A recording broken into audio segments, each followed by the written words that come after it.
À l'arrière de l'église orthodoxe de Boutcha, l'innommable réalité. Après des semaines de bombardements et de combats en ville.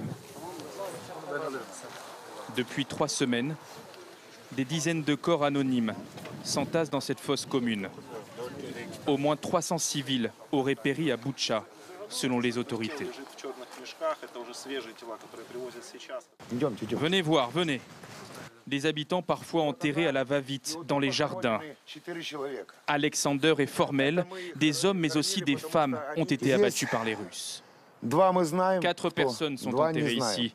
J'en connais 2. On a fait comme on a pu. Ces gens qui ont été tués n'étaient pas menaçants, ils n'avaient rien fait de mal. Les Russes ne comprenaient pas qu'ils soient inquiets, qu'ils appellent leur famille au téléphone. Ils pensaient qu'ils livraient des renseignements. Et au moindre prétexte, ils tiraient. Des récits comme celui-ci, les habitants de Boutcha en ont tous. Aujourd'hui, l'armée leur offre un premier repas chaud depuis la reprise de la ville. Cet homme a les mains qui tremblent.